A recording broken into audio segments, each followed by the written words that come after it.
Hey everybody, I'm Zach. And I'm Jesse. You're watching Tesla Time News. Episode 397. Now you know.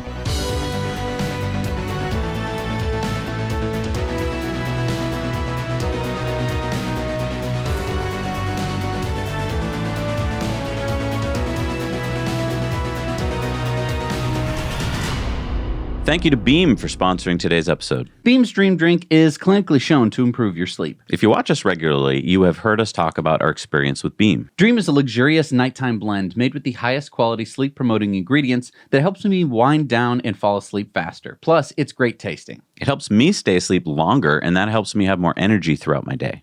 Dream is simple to make and really easy to integrate into your nightly routine. Add 1 scoop to a mug of hot water or milk, or I use oat milk, and blend with your Beam frother. There are several flavors to choose from, but my favorite is the original cinnamon cocoa. Prioritizing good sleep has been a goal of ours this year, and Beam's Dream has been a game changer to help us do this. And to make it even better, Dream is guilt-free. It has no added sugar, it's only 15 calories, it's gluten-free, dairy-free, vegan, non-GMO, and keto-friendly. You can take advantage of subscription perks like saving 20% every month, a free frother with your first order, and free shipping. Beam's Dream is clinically shown to improve sleep. Click the link below or scan the QR code and use code NOWYOUKNOW to get up to 35% off. Thanks to Beam for sponsoring today's episode. All right, so Tesla posted on X last Friday. You can now subscribe to FSD Supervised for $99 a month in the US. And Elon responded with basically the same thing. Now, what was it before? It was $199 a month unless you had autopilot, in which case it was $99 a month. Okay, so or now, you could pay $12,000 for it. Right.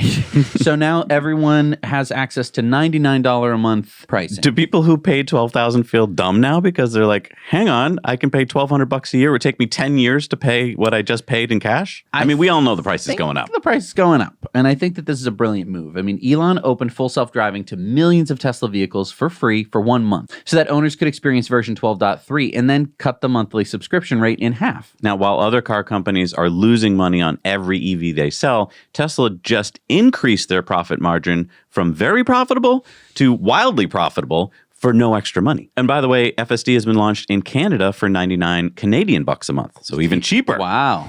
We asked our patrons in this week's Patreon poll if they would sign up for the $99 a month, and we'll share those results with you later in the show. Now, I think that this is really smart because I think that, unfortunately, you can have the coolest thing in the world, and if nobody knows about it, they are never going to try it. Yeah, we're going to talk about that more in Patreon bonus stories this week. We went to an EV show and nobody knew about it. All right, so Tesla just released FSD Supervised version 12.3.4 this week. A few interesting points here. Number one, it appears that Tesla is now doing what Elon said they would be doing, releasing updates at a faster cadence. It now appears that new updates are coming every 2 to 3 weeks instead of every few months. Number two, this is also the first version of FSD that does not include the beta name, right? It is now labeled FSD Supervised.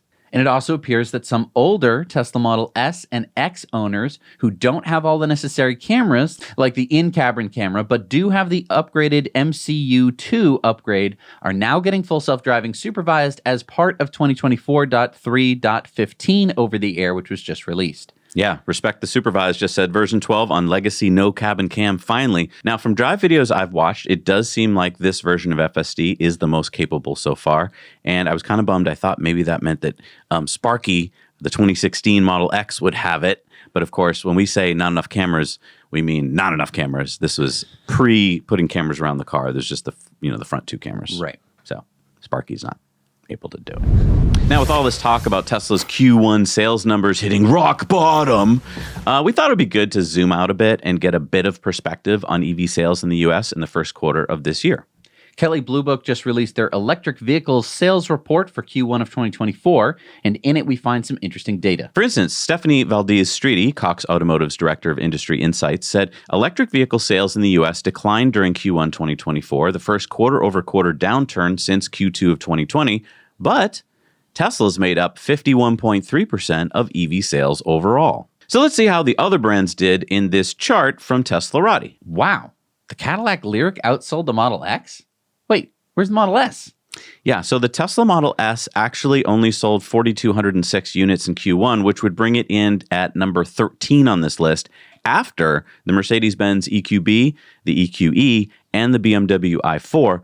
My guess is that since it doesn't qualify for the $7,500 federal tax credit because it's a sedan, which is over the $55,000 price limit, the Model X, which does qualify because it's an SUV and there's an $80,000 price limit, well, the Model X now looks a whole lot more attractive. And here's an interesting chart showing what percentage of each auto brand sales were electric in Q1 in the U.S. So obviously Lucid, Fisker, Rivian, Tesla, and VinFast are 100%, so they're not on this chart. But it's interesting to see here that BMW has the highest percentage of electric sales. So how many EV sales did Honda have in Q1?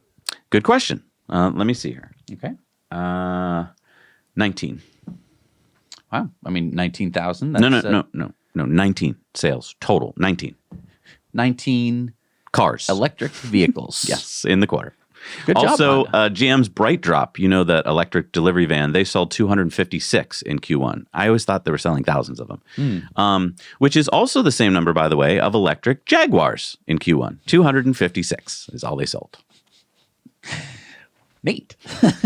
And to help boost sales in some European markets of what is already Tesla's best-selling vehicle, Tesla Europe and Middle East posted introducing Model Y long-range rear-wheel drive. It'll have 600 kilometers WLTP range, 217 kilometer an hour top speed, and the lowest cost per kilometer in the electric SUV market at 14.9 kilowatt hours per 100 kilometers. It is available in Austria, Czechia, Denmark, Finland, Germany, Belgium, Luxembourg, Switzerland, Spain, Portugal, Norway, Sweden, Iceland, Italy, Greece, Poland, Slovenia, Romania, and Hungary. Maybe they should have listed the countries it's not available in.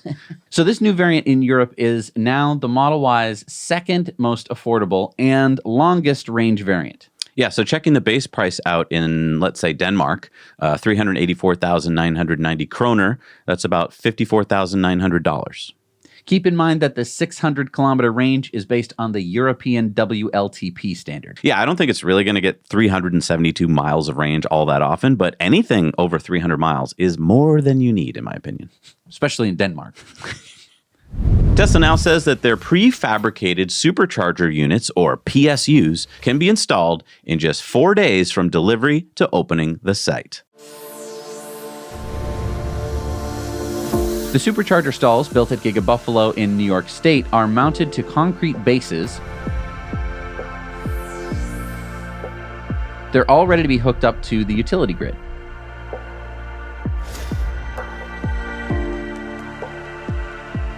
Up to 12 Supercharger stalls are loaded onto each delivery truck.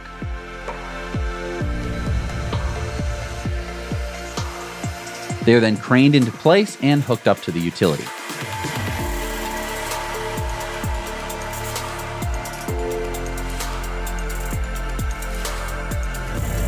Now, the largest pre-assembled site built so far has 76 Superchargers, which I believe must be the Tejon Ranch, California Supercharger site right here. And so far, 2,300 of these prefabricated Supercharger stalls have been installed in North America. This is so smart. I mean, cha-ching, you get billions of dollars from the federal government now, and they're just cranking them out. There are also some big supercharger sites coming, like this 200 supercharger stall site in Osceola County, Florida, and this 164 stall site coming near Highway 46 in Lost Hills, California. With 16 pull-throughs. Waiting for the trailers. That's more than most superchargers have stalls, and it has 16 pull-throughs, 164 superchargers. I can't even imagine. Talk about Tesla time. Talk about power draw. 1.21 gigawatts. That's insane. And I did a little back of the napkin math. We did an episode, by the way, a while back on back of the napkin math. Back of the napkin math to me means fast innovation. You might want to check it out here. On average, Tesla is now opening a new supercharger stall every 60 minutes. 60 minutes. And currently, Fords and Rivians are starting to appear at Tesla Superchargers because they've been allowed onto the network. And as we pointed out, Rivians and Fords take up to 2 stalls instead of 1, which kind of sucks. And very soon, the next batch of non-Tesla EVs will be allowed to charge at Superchargers, Polestars, and GMs. So this is why Tesla is innovating faster ways to get superchargers online. Yeah, it's really important that they do because as more and more of these cars take up double spaces, I think a lot of Tesla owners are going to get mad. Yeah. And thank you so much, Tesla, for basically being the only company in North America that's decided that they're actually going to have a reputable fast charging thing. So thanks for basically holding up the whole world on that one. And to go back to that statistic from BMW that we talked about a few minutes ago, BMW led the legacy auto pack in the US with 12.5% of their car sales in the US being battery electric. So I think credit is due to BMW because Johan Haller, a member of the BMW Board of Management, just announced the BMW Group is continuing on its BEV growth path with the delivery of its 1 millionth fully electric vehicle since the market launch of the BMW i3. We have reached a significant milestone that confirms the attractiveness of our product portfolio. So, way to go, BMW. 1 million EVs. 1 million. So in Q1 2024, the BMW Group, which also owns Mini and Rolls-Royce brands, delivered 82,700 fully electric vehicles worldwide, representing over 27.9% BEV growth for BMW. So, good for you guys. I mean, we got to give credit where credit's due. Sure. Yeah. Yeah. They're about an order of magnitude behind, but, you know. Got to start somewhere. Got to start somewhere. Hey, please hit the like button if you like what's going on in this channel. It really helps spread us to more people. And without that, people don't see what's going on in the world. All right, so another story of a Tesla driver saved because of his Tesla. This time, not saved in an accident, but, well, let's have Max Paul Franklin's own words. My crazy true story. On April 1st, Tesla unlocked full self-driving capability for all Tesla vehicles in America in a moment of dire need. At 2 a.m. the following morning, I found myself grappling with severe dehydration and a blood glucose level of 670 due to a malfunction in my insulin pump. With no time to spare, I turned to my Model Y for assistance. Engaging the new full self-driving feature with a simple double click of the steering column stalk, I was astounded by the results. Without any intervention, the car skillfully navigated the 13-mile journey from my home to the VA emergency room, offering to autonomously park it upon arrival and let me seek immediate medical attention. Despite enduring a mild heart attack, I left the hospital with no restrictions on my exercise regime, a testament to the swift and efficient response facilitated by the vehicle and the #1 VA in America. As the owner of luxury vehicles including Porsche, Mercedes, BMW, Acura, and Cadillac, I can unequivocally declare Tesla the pinnacle of automotive innovation today. Its life-saving capabilities in critical moments underscore its superiority. The leap from traditional vehicles to Tesla's full self-driving functionality is like upgrading from a basic phone to a smartphone. As a resident of a solar-powered home, the cost of energy for the last 7,000 miles has been minimal. I've saved nearly $1,000. I extend my gratitude to Elon Musk for his crazy, erratic leadership in advancing technology that is more than just transportation. As someone who shares Elon's place on the spectrum, I am particularly appreciative of his commitment to excellence and innovation. He has profoundly impacted our world and personally impacted my own. Thanks, Tesla, and thanks, Charles George VA Medical Center team. Wow. Okay, so let's just play it back. So you're about to die because your insulin pump has failed. You get in the car. You don't know if you're going to remain conscious for the entire drive, so you put it in full self-driving.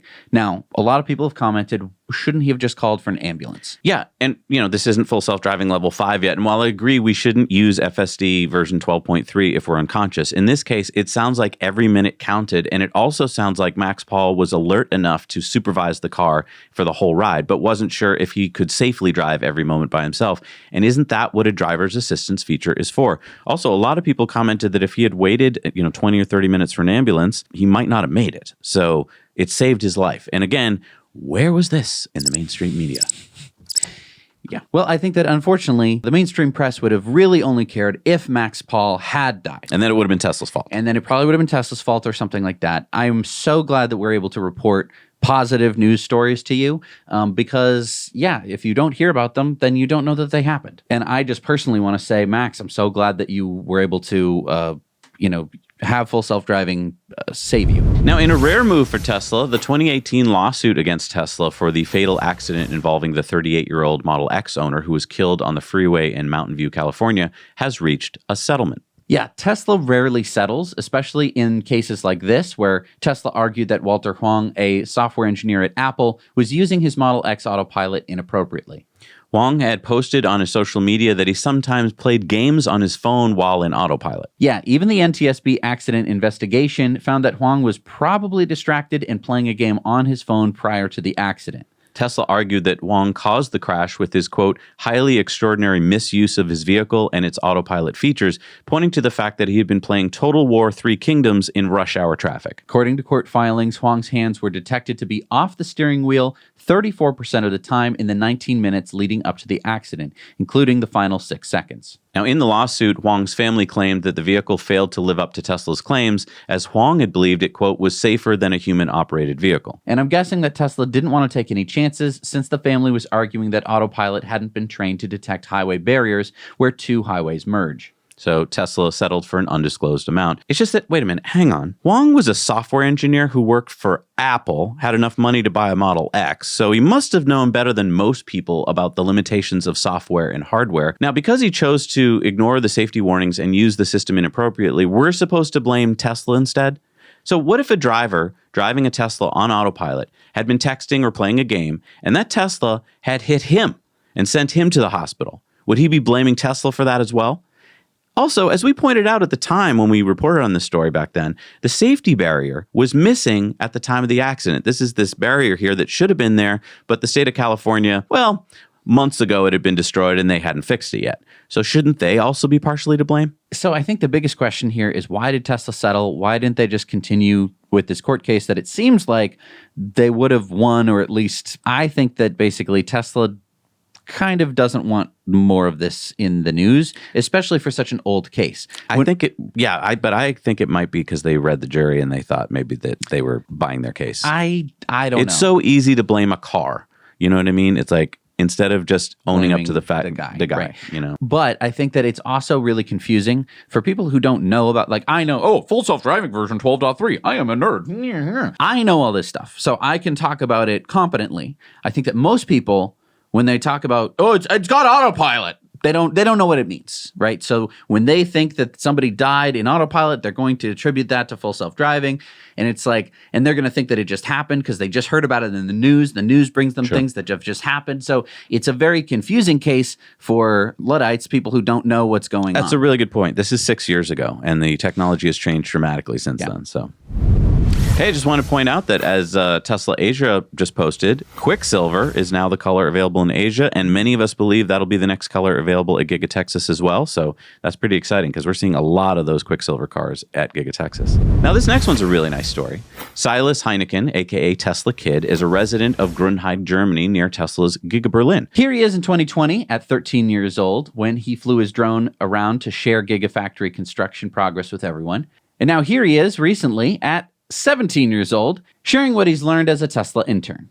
He posted on X, "My student internship experience at Tesla. The last 3 weeks have been some of the most inspiring times of my life. 4 years after Tesla came to my hometown amidst a never-ending story of controversies, I finally got the opportunity to see for myself.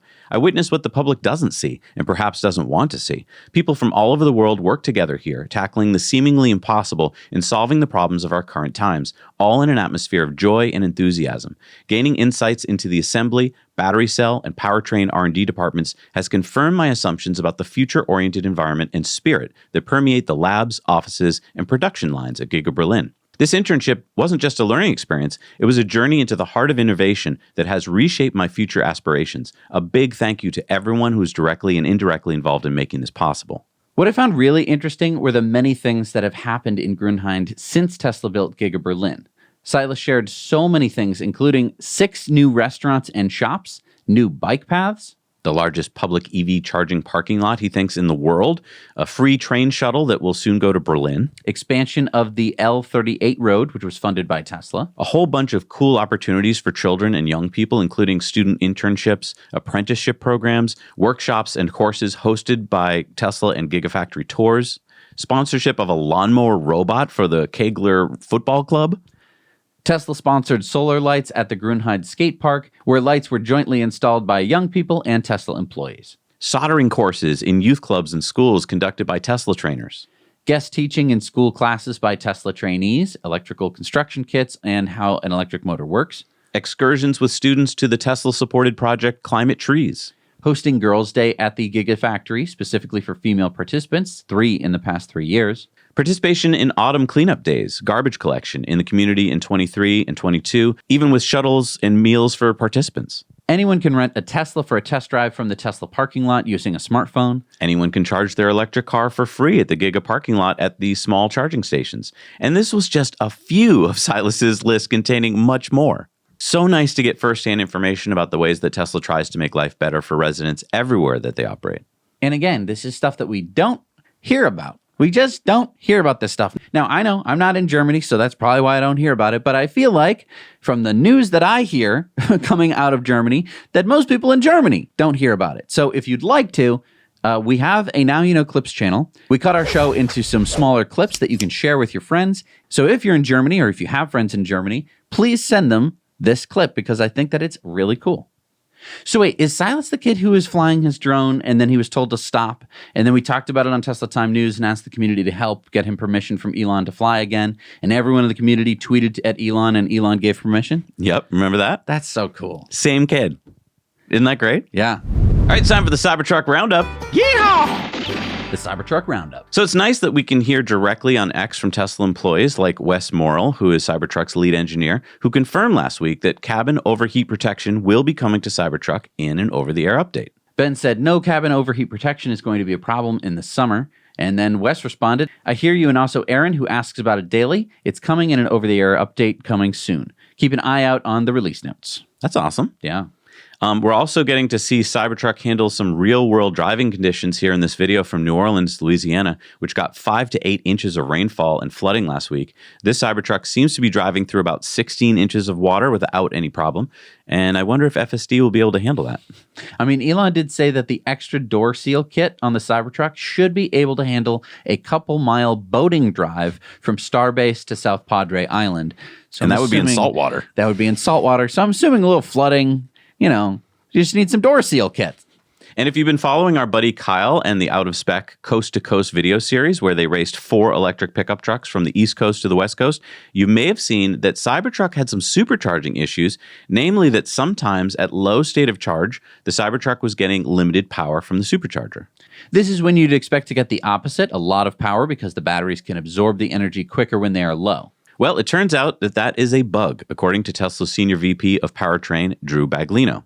He said, we ID'd a corner case bug that sometimes locks posts into 100 amp max when charging Cybertrucks from very low state of charge. Since Kyle is so good at arriving with 0% remaining, he found this corner case a few times. Bug fix, piloting right now, will be fully deployed next week. So thanks, Kyle, for solving this problem for us. Exactly. Yeah, and Baglino says that there's another update coming. Cybertruck charge curve improvements are coming over the air later this quarter to unlock up to 154 miles recovered in 15 minutes.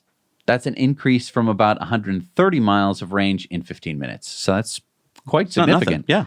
Something that I've noticed when I've been supercharging the Ford and the Rivian is that their curves are pretty slow in comparison. And I don't know, it's interesting to see it because when I was charging the Rivian, it will charge fast, and then it's almost like it'll just drop. Right. It feels very handwritten, like that somebody went in and was like, well, once you hit the state of charge, go down to something. Almost like it was there to impress you, and then as you walk away and go get your pizza, you forget that it's dropping. Well, and the other thing is I just feel like it's not really reacting to the batteries, or that it is, but that there's something that kind of comes in. There's not really a talking about heat and stuff. Yeah, I don't know. Ah, crap. Yeah, it seems like they just made this conservative curve so that nothing would go wrong, but they're not really trying to get the maximum speed out of it. Which is fine. You know, it's fine. Yeah, we don't want to fry batteries. It's fine. I'll drive the Cybertruck. It's okay. Hey, if you want to get more information about Cybertruck, join the Cybertruck Owners Club. There you're going to not only have all this great forum stuff where you can talk about all the great details that are coming out, but also if you're waiting for your Cybertruck like us, you can find out where you are in line and see when the delivery is going to take place. So go check it out today, and thank you for sponsoring us. We review more than just e-bikes and e-scooters on our Now Let's Review channel. We also review portable batteries. Yeah, a lot of times they're listed for sale as solar generators, which I find very misleading. They're batteries. They do not generate electricity, and unless you order one with a solar panel, they don't come with solar panels, so I feel like a lot of people are misled. Good point. So we reviewed this portable battery by HAMSWAN this week. I think it's the lightest one we've reviewed so far. Yeah, we talk about what you can power with it. And what you can't. See, batteries of this size definitely have their use case, and it is nice to not have to lug around a bigger battery than you need. but it's important to get the right size battery for you. And that's what we're here for, to help you by going through the features, the price, and the build quality of everything we review. We've been doing it for years, and we don't like to please the manufacturers on the items we review. Yeah, we tell it like it is, and manufacturers have no say in what we say. So check out Now Let's Review today. Nice run. Last week, we told you about our newest channel, Now We Adventure, where we take you, the viewer, along with Zach and I on our e-bike adventures. Thank you to all of you who have checked it out so far and subscribed. We just released our second video, a rail trail adventure, Peabody to Georgetown. I saw that Mark asked in the comments why we pronounce it Peabody and not Peabody in Massachusetts. We have so many towns like that in Massachusetts that we pronounce not the way it's spelled, like Billerica is pronounced Billerica, and Worcester is Worcester, and Gloucester is Gloucester, and Boston is how we say Boston. Look, I'm having a blast bringing you these adventures, and we're about to start filming episode 1 of our second season right after we finish recording the show today. Because the weather has finally started warming up and decided to stop snowing. If you want to see what you can do with an e-bike, then please join us on Now We Adventure. All right, so Tesla posted new Model S Plaid sport seats. If you know what high G cornering means, these seats are for you. So you get increased lateral support, modular seat architecture for comfort and support, plus same 12-way power adjust heating and ventilation, high-performance suede for increased grip and reduced weight. Oh, so no longer the vegan leather?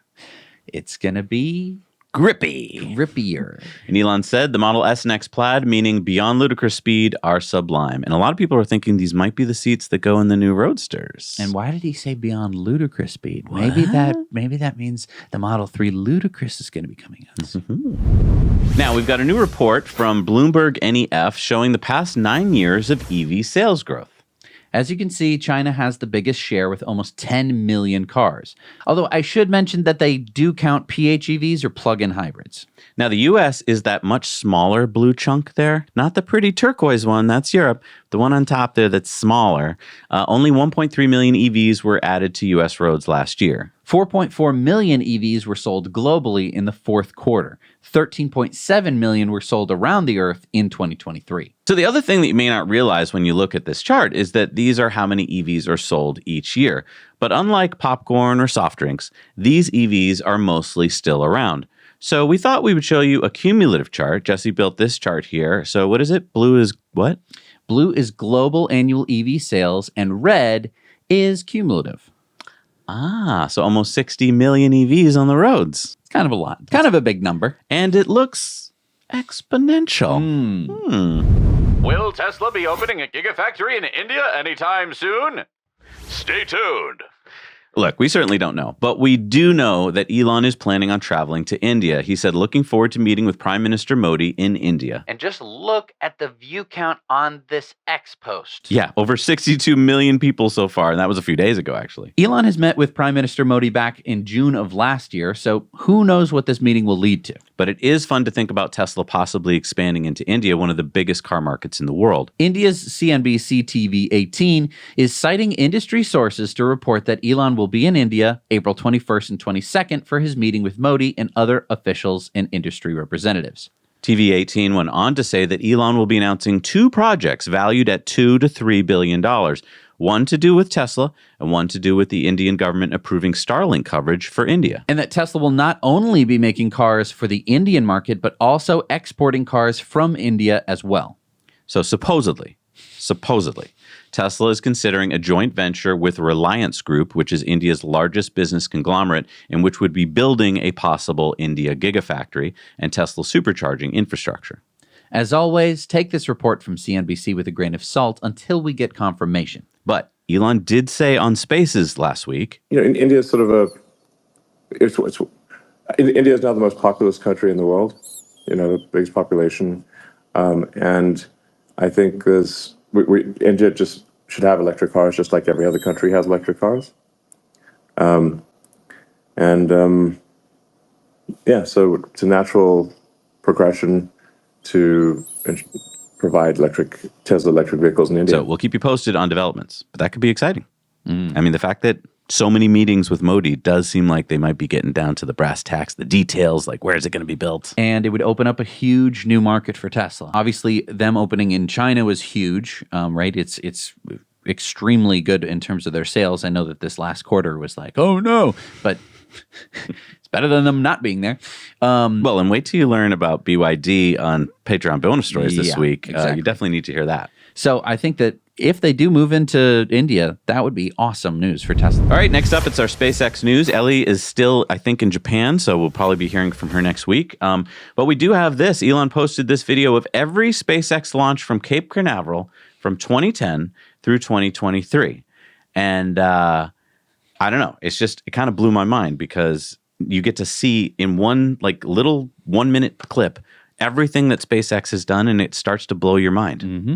And I think that not a lot of people have seen this. Well, and and again, we were at an EV show the other day, and I mentioned to somebody about, Elon, what he's done with rockets, and I got a blank stare. And then I was like, SpaceX. And they're like, yeah, I've heard of SpaceX. I'm like, you do know they reland rockets, right? And he's like, what? I'm like, what? They've been doing this for years. And that's at an EV show in Massachusetts. So you got to tell people about this stuff, guys. You're dropping the ball. Eric Berger posted on X, Tori's words of wisdom on reuse seem silly today. SpaceX just launched its 6th rocket in 8 days. That's as many as ULA has in 17 months. Yeah, so ULA's CEO, Tori Bruno's view on the economics of reusing rockets by propulsive flyback, he had said things like, our estimate remains around 10 flights as a fleet average to achieve a consistent break-even point. He also said an individual booster that has been built for reuse costs more than if it were configured to be expendable. Just like a car. You know what's expensive? Brakes on a car? Parking brake? What are you kidding? Just jump out of it. Elon said it even took a lot of effort for me to convince everyone on my team in the beginning that reuse, particularly via propulsive landing, was the right move. Oh, and I just did a little research. Would you like to know what ULA's revenue in 2023 was? Sure. It's a big number. It is a big number, 181 million. Wow. Would you like to know what SpaceX's revenue in 2023 was? Sure. 8.7 billion. That is 47 times greater. So what? Yeah. 47 times? Yeah. So take that, ULA. All right, it's time for Into the Future, sponsored by our friends at Henson Shaving. If you want to get the best razor in the world, you can. It is called the Henson Razor. You can get it over at hensonshaving.com. And if you use our code, Now You Know, when you check out, and if you put a box of razors in your cart, you will get that box of razors for free. That's 200 shaves for free. All right, you want to talk about something really futuristic? How about this? What's that? Is that it's like a heater. It's one of those heaters at the restaurant? No, good guess. It's no. Okay, wait. It's a robot. Do you want to know what it is? Fire hydrant. What? It's a lamppost. I thought it looked like a lamppost. Okay. This is called Into the Future. We want to talk about futuristic stuff. It's not just, we're not talking about lampposts. Well, we are kind of, because it's not just any lamppost. It's an EV charging lamppost from a company called VoltPost, and it's available now in the US as the first of its kind lamppost EV charger. The cool thing is that VoltPost says that you can install this EV charging lamppost in about just 1 or 2 hours with no trenching or expensive permitting when you replace an existing lamppost. It features 20 feet of charging cable that retracts back into the lamppost, and the charging cable pulses with light so it doesn't become a hazard to pedestrians. You can have 2 or 4 charging ports per lamppost, and it can be controlled with an app, so there's lots of cool features. Like what? Well, first and foremost, drivers can manage their charging with their app, but you can also see a map of which chargers are in use and which ones are available. Users can make reservations, track charging, pay based on electricity consumed. Sites that host these chargers can do things like change the pricing, remotely monitor their charging. And VoltPost advisor and former City Bike general manager Laura Fox said, VoltPost's solution is a no-brainer for urban curbside charging. It uses and upgrades existing urban infrastructure, lampposts, for a fraction of the cost of traditional approaches, while enabling future urban use cases for that infrastructure. Anything from 5G installs to air quality monitoring to e-bike charging and more. E-bike charging too, huh? Yeah, why not? Sounds cool. So this is level 2 charging. Yep. Sometimes level 1 if that lamppost wasn't getting that much power, but most of these lampposts are getting enough power for big, powerful lights, so they usually have enough power for EV charging. And do the lights shut off when you charge? No. I hope not. Yeah, I bet the lights shut off when you charge. We won't be able to see at night. All right, it's time for Going Green. As an EV enthusiast, when you think of Chile, you might be thinking about the lithium triangle, where about 60% of the world's reserves of lithium reside, in this triangle between Argentina, Bolivia, and Chile. But now that Tesla started accepting vehicle orders earlier this year and opened its first Tesla store in February in Chile, we are seeing the first Model 3s and Model Ys officially arriving in Chile. Chile aims for a fully electric public transport system by 2040 and targets 40% of its consumer vehicles to be electric by 2050. Now, there still don't appear to be any superchargers in Chile yet, but when the first one opens in Chile, it would likely be the most southern supercharger location in the Western Hemisphere. Not the world? Well, my guess is that, say, Santiago, Chile will be the first Chilean supercharger, which would mean that the supercharger in Queenstown, New Zealand would still be the most southern. But if Chile gets a supercharger south of, say, Puerto Montt, Chile would then have the most southern supercharger because Chile goes really far south. And so Chile is probably someday going to have the most southern supercharger unless... Argentina, I think, could beat them. Really? Yeah, I think Okay. Argentina goes all the way. I'm not sure. But Whatever. we're probably not going to get one on Antarctica. I would not put it past Elon. I would just fly it in with the helicopter. Drop it in. Yeah. And another going green story this week, 6 Tesla Model Ys have arrived in Anaheim, California. Yeah, so what? The Model Y is the best-selling car in the world. They're everywhere. Yeah, but these 6 are police cars. Anaheim police said that they chose the Model Y for its rapid acceleration, ample storage capacity, affordability, and low maintenance requirements. They've also been outfitted by Unplugged Performance to be true police cars. Wow, so I got the lights, they got the bull bars, everything, huh? And Elon thinks it's cool. Nice. All right, it's time for Sunspots. We now go to the largest solar farm in Europe. Can you guess what country it is in? Well, probably someplace sunny, so Spain? Yes, it used to be Spain, the 500 megawatt Núñez de Balboa solar farm in Spain, until they completed this latest solar farm, the Wittnitz solar farm near Leipzig, Germany, 605 megawatts. Now the largest solar farm in Europe, 1.1 million solar panels. And perhaps the best part is that it sits on 500 hectares of a closed brown coal mine. Yeah, they have opened bicycle paths around the solar farm, so you know what I'm going to say. Go film it for us. Make a video contributor story so that we can all see what it looks like now that it's no longer a coal mine. Okay, so how much power does a 605 megawatt solar farm make? That's enough power for about 200,000 homes, and it avoids 150,000 tons of CO2 annually. And imagine, in that same area, you could have been producing all of that PM 2.5 and noxious chemicals. And then when you were done burning it, you could have put all the waste in a big pond that would be radioactive and could spill if anything bad happened. Why don't we still do that? It sounds so much more fun and exciting. Let's go to the pond, kids. There could be a horrible flood, which could turn into a horrible ecological disaster.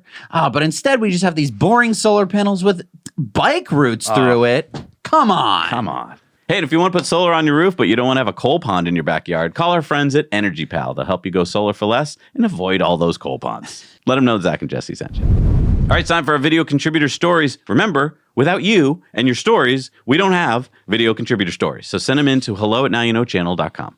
What do we got this week? Luis sent us this story about the opening of a new Tesla store in North County, San Diego. Hello, Zach and Jesse. This is Luis from North County, California. This Tesla dealer and service center is just opening up. It is still being constructed. It's now it used to be a BMW dealer and service center, and it's amazingly located in a great location.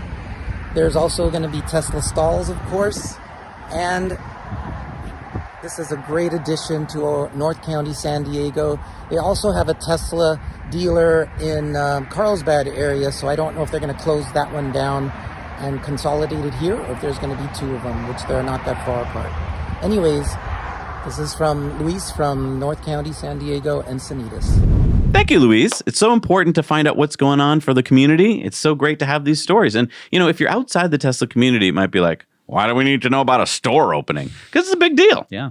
So many stories we couldn't fit into Tesla Time News today, but that our patrons will find on our Patreon bonus stories video and our Investor Club bonus stories video. We make these exclusive videos every week just for our amazing patrons. Join our Patreon for just $1 a month and you will learn How much money Legacy Auto is paying in emissions fines. Why Italy is upset about Alfa Romeo's first EV. XAI's new Grok. A Tesla diner video update. How BYD's new electric pickup truck isn't really an EV. And much more.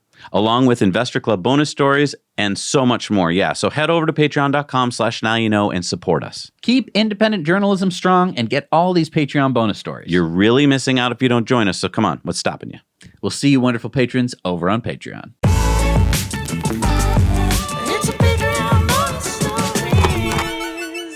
All right, we're back from the Patreon bonus stories. It's time for the shout-outs. These amazing people help support the work we do. Who do we got, Jess? We've got Angela Lavga, Mirel Pop, Bill Carlson, Jason Watson, Dog Tato, Mark McGowan, and Ed De Ruin. Thank you so much, guys. We can't do this work without your help. All right, we got a Patreon poll this week, so if you want to join our Patreon and be able to get the polls, would you subscribe to Tesla's full self-driving Supervise for $99 a month? And 73% of people said, yes, sign me up. So I think it was Which a good idea. It is a lot cheaper than $99 a month clicking that button. What? I'm just saying. It's a lot easier to say it than it is to do it. Oh, I see. Just say that you do it and do it. But, I mean, it shows that this is I think it's a good price. No, again, I'm going to talk about this on Patreon bonus stories. There's so much firsthand knowledge I'm getting from meeting people at these EV shows and stuff that I think this is real. Yep. This is really happening. All right, it's time for Elon's X's of the week. So just a little context here, if you haven't been following Elon's fight with Alexandre de Moraes, who's the Ministry of the Supreme Federal Tribunal in Brazil, kind of like the Supreme Court. Moraes has launched an investigation into Elon because X is the only social media platform not following Moraes' order to shut down accounts he doesn't like. And Elon said Brazil's Darth Vader. Ooh, getting off to a tough start.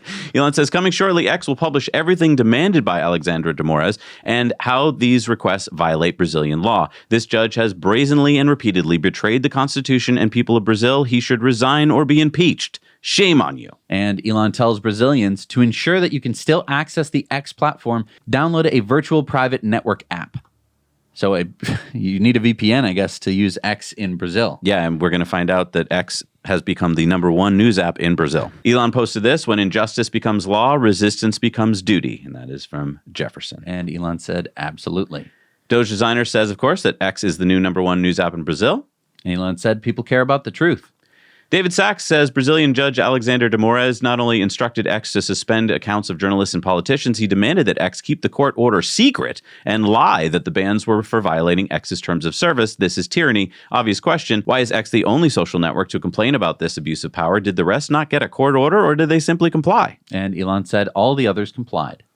Marcel says, as a member of the Brazilian Congress who has been exposing and combating the abuses of our Supreme Court for years, I want to express my deepest gratitude to Elon Musk. Elon, you are currently aiding Brazil more than many members of the Brazilian House and Senate. Elon says, why does the parliament allow Alexandre the power of a brutal dictator? They were elected. He was not. Throw him out. And he went on to say, but since Alexandre pulled Lula, the president, out of prison and put his thumb on the scale to get Lula elected, Lula will obviously not take action against him. The next election will be key. Oh, and then Elon says, very important to make it easy for talented people to immigrate to America. So for all those people out there that say, he's anti-immigration. No, he's not. So Jesse, you traveled to watch the eclipse last week. Looks like Elon caught it too. Well, that's because he's lucky, and the eclipse happened right over Austin. He said it was cool to see the eclipse from Austin 27 years before it happens here again. And Tesla Megapack tweeted out, during today's solar eclipse, over 10 Megapack sites operating in ERCOT helped fill the over 1 gigawatt energy void, ensuring the grid remained stable during the 4+ minute disruption of solar irradiance to solar sites across Texas. So thank you, Megapacks. Yes. See, solar panels don't work because when there's an eclipse, they don't make any power. Oh, I forgot about the batteries.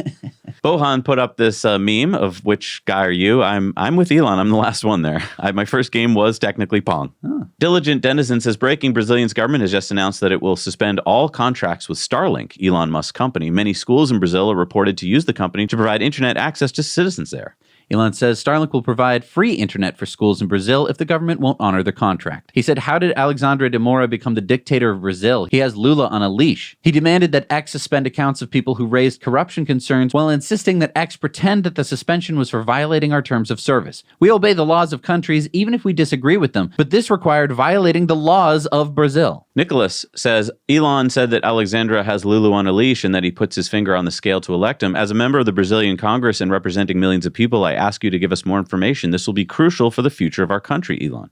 Elon says we need to get our employees in Brazil to a safe place or otherwise not in a position of responsibility. Then we will do a full data dump. They've been told they will be arrested. Doge Designer says, why is this not being covered by the legacy media? Elon said they haven't been given the marching orders. Alex says the previous Brazilian government recognized Elon's exceptional contribution to Brazil, regarding him as a true and cherished friend of the nation. And yeah, they gave him the Grand Cross of the Order of Merit. Ian says how Brazilian judge Alexander de Moraes got into power. De Moraes' predecessor, Tiori Zavascki, perished in a mysterious plane crash following his authorization of an investigation into dozens of politicians for corruption in 2017 as part of Operation Car Wash. Elon said the plot thickens. Elon says X just received an inquiry from the U.S. House of Representatives regarding actions taken in Brazil that were in violation of Brazilian law. There were hundreds, if not thousands. This is getting spicy. We were asked to suspend sitting members of the Brazilian parliament and many journalists. The severity of the censorship and the degree to which Brazil's own laws are being broken to the detriment of their own people is the worst of any country in the world in which this platform operates. And then Elon published this. Every single person who confuses correlation and causation ends up dying. And he said, what are the odds? Holmar's catalog says, each new build of FSD shows me glimpses of the future. I'm starting to understand that FSD will not stop at human level. It will continue on and on, becoming better than even the best human driver in the world. Elon said it will far exceed human capabilities. Elon posted this meme, anxiety is literally just conspiracy theories about yourself. Why would you say something so controversial and yet so brave? The U.S. Oversight Committee says Chairman Cormer supports a bill at today's markup that would add a new question to the U.S. Census. Are you a citizen? Passed. We just passed this common sense bill through our committee. Unsurprisingly, every oversight Democrat voted against it. Onto the floor. Elon says because they want illegals to count in the census. And then Elon responded to someone about this. We're going to talk about this in Patreon bonus stories. It's about remember the mini sub that was going to rescue those Thai children? Lot to talk about there. We'll talk about it on Patreon bonus stories. Okay. Ian says, you now have 2 years to save the planet before we are all doomed, says UN's climate chief. Elon says, not true. Humanity should transition to sustainable energy as fast as reasonably possible, but we have at least a few decades to do so. Javier Milei, who is the president of Argentina, said, Viva la libertad, carajo, which means live long, freedom, damn it. Argentina has the third largest lithium reserves with 60% of the world's known lithium, right, in that triangle. So that would be a fun thing to talk about with the president. And Elon said, libertad to an exciting and inspiring future. Dr. Sidney Watson said America is basically 7 corporations in a trench coat pretending to be a country at this point. Elon says not wrong, although the government is by far the biggest corporation. All right, on to community mail time. And again, we need your stories and pictures and photos and everything, so send them to hello@nowyouknowchannel.com. Community mail time. But before we get to community mail time, I want to thank our buddy Jerry for coordinating the EV event last week that we went to. We brought the Ford Lightning because we didn't have the Cybertruck yet. I bumped into our buddy Rob, who you might remember showed us his Model Y, the first we had been in during the pandemic, no less. Rob is moving and selling his beautiful house in Westford, Massachusetts with almost 20 kilowatts of solar on the roof. He is also selling his Model Y and his Model 3 because he and his family are moving to Japan. So if you live in the Massachusetts area and are interested, please contact his agent, Jeff, at the email address here on the screen. And I just want to mention that Rob tracks his energy costs every month, and on average, his house costs half as much as his neighbor's because it has so much solar and uses heat pumps. And he had a pool that was counted in his data, and it still was cheaper. And our buddy Jeff has his annual EV event in Shrewsbury, Mass. coming up on Saturday, April 27th at Hebert's Candy Mansion from 2 to 5 p.m. Now, I don't want to jinx it, but if we do get our Cybertruck in time, we will bring it along with many other EV owners and vehicles. You can register for the event here. There are so many other EV events happening all over the place, so make sure you check them out at driveelectricearthmonth.org. All right, let's get into some pictures. All right. Jason saw this black-wrapped Cybertruck in Costa Mesa, California. Beautiful. Joe spotted the Cybertruck at the Luke Air Force Days event at the Luke Air Force Base in Arizona. John saw this Tesla Model 3 taxi in Dunedin, New Zealand. Chris and Amanda spotted the Cybertruck at the Futako Tamagawa Rise Shopping Center in Tokyo, Japan. Mike saw this Tesla Model S Plaid in Florida. Sam spotted this pink wrapped Model Y in Riviera Beach, Florida. Is it lowered? It looks lowered. It does, yeah. Zach saw this all-electric bus in Vail, Colorado. Ishay spotted this Lucid Air in Vancouver, British Columbia. Paul saw these Cybertrucks in Hutto, Texas. Nice. Maybe they're coming this way. I know. Chris spotted these 2 new electric trucks on the road in Sydney, Australia. Jason saw this Cybertruck towing a trailer in western Oklahoma. That's going to be us. Uh-huh. And Dylan, Katrina, Emma, and Clay got to watch the solar eclipse from a Tesla Supercharger in Shelbyville, Indiana. Nice. Nice shot. There were a lot of superchargers that were right under the path of totality. There That's was cool. a couple in Burlington, Vermont, and there was another one in a different place in Vermont. That was where I watched it, in Vermont. It was very fun. All right, it's time for our EV tip of the week. And Paul sent us this tip about properly holstering your Tesla wall connector. Hi, Zach and Jesse. Paul here from my condominium in Florida with a Tesla tip. How often do you see this scenario where the charging cable is just hanging off of the charger with the connector dangling in the air? This is too common and bad for the health and well-being of your car and pocketbook. Leaving the connector dangling in the free air allows for it to be exposed to the elements. This seems insignificant, but over time these pins of the connector will begin to tarnish and corrode, leading to a poor connection at the car charging port. That poor connection results in a slower charge rate and potentially overheating and damage of your vehicle's charging port or the cable connector itself. Save yourself some money and take that extra 5 seconds after charging to insert the connector into the station holster and guarantee the longevity and continuous charging speeds you now enjoy. Coil up those cables as well and avoid a trip hazard. Holster up and buckle up. Now you know. All right, so holster up and buckle up. We need that on a t-shirt or a bumper sticker. Awesome. Thank you, Paul. All right, it's time for Supercharger reviews. Welcome to Maple Creek, Saskatchewan. This is a 6-stall, 250 kilowatt charging station, and it's located in the parking lot of a co-op convenience store, which has limited hours. It's not 24/7, but closed right now. But from our previous encounter, great options in there for washrooms and food. Also a couple third-party chargers here. One of them is currently under maintenance, broken, which apparently is one of the advantages of the Tesla Supercharger network, is that they are reliable and there's more stations available. Anyway, now you know. Hello world, this is Holger from Austria again. I'm here in Split, Croatia at the Supercharger. This Supercharger has 6 stalls. It's not far from the highway, but as you see, there's absolutely nothing here, just some houses and the hotel which is hosting this Supercharger looks like it's absolutely completely closed. So there is nothing except a fuel station 300 meters away, which is also closed during night. So no conveniences at all. I rate this 2 out of 10 because it's here. Now you know. Hi Zach and Jesse, we're here at the Rocky Hill, Connecticut Supercharger. It's easy to find off the highway. It's a V3, we're getting good charging speeds. But what do you think the worst part is? There aren't any bathrooms or anything to do. Yeah, I agree. We'll show you around the area. So in this parking lot, looks like one restaurant, but Saturday morning I think it's closed. There's a bank over there, but it's honestly kind of an awkward spot. There's a car wash across the street, and then a gas station, which we're not sure if they have open restrooms in there. So kind of a strange stop overall. I would rate this. Well, sorry. What would you rate this first? I don't know. I would rate this a 5 out of 10. It's just okay. It's good for charging, but nothing to do.